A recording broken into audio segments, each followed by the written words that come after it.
सर्वोच्च प्रशासकीय डामडोल बाजूला सारत साताऱ्याचे जिल्हाधिकारी थेट पोहोचले एका दुर्गम दऱ्याखोऱ्यातील गावात. वाई तालुक्यातील उरुंब गावात जिल्हाधिकारी संतोष पाटील यांनी केवळ भेटच दिली नाही तर चक्क तिथे मुक्काम ठोकला. व्हीआयपी संस्कृतीला फाटा देत त्यांनी गावकऱ्यांसोबत जमिनीवर बसून रात्रीचे भोजन केले. त्यांच्या या साधेपणाने सर्वच गावकऱ्यांची मनं जिंकली. प्रशासन आणि सामान्य जनता यांच्यातील अंतर कमी करण्यासाठी मुख्य सचिवांच्या निर्देशानुसार हा दौरा आयोजित करण्यात आला होता. या अनोख्या उपक्रमांतर्गत जिल्हाधिकाऱ्यांनी महसूल, आरोग्य, कृषी आणि पाणी पुरवठा अशा विविध विभागांच्या स्थानिक तक्रारींवर गावकऱ्यांशी थेट संवाद साधला आणि अनेक प्रलंबित समस्यांचा जागेवरच निपटारा केला. या दौऱ्यात जिल्हाधिकाऱ्यांनी पुनर्वसितांच्या जमिनी, रेशन कार्ड आणि पर्यटन विकासाबाबत अधिकाऱ्यांना कडक सूचना दिल्या. तर गावकऱ्यांनीही एसटीच्या फेऱ्या वाढवणे, मासेमारीला परवानगी आणि स्वतंत्र ग्रामपंचायतीची मागणी जिल्हाधिकाऱ्यांकडे केली.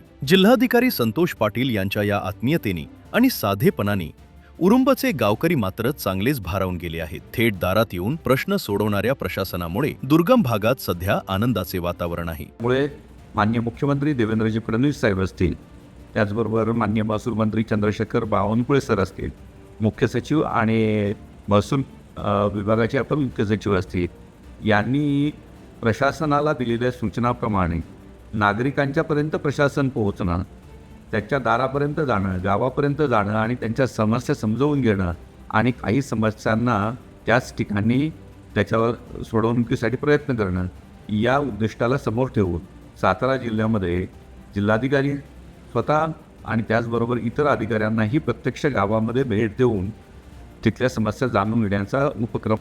या सर्व माध्यमातून माननीय मुख्यमंत्र्यांना अपेक्षित असलेलं लोकाभिमुख प्रशासन निश्चितपणे साध्य होण्यासाठी मदत होणार आहे. यानंतरही जिल्हा प्रशासन आणि जिल्ह्यातील सर्वच विभागाचे अधिकारी हे फील्डवर जाऊन गावापर्यंत पोहोचून त्या ठिकाणी आपली उपस्थिती दर्शवतील, त्याचबरोबर त्या ठिकाणच्या समस्या जाणून घेऊन आपापल्या विभागाच्या योजनांच्या माध्यमातून त्यावर मार्ग काढण्याचा प्रयत्न करतील. हा आमचा प्रयत्न राहणार.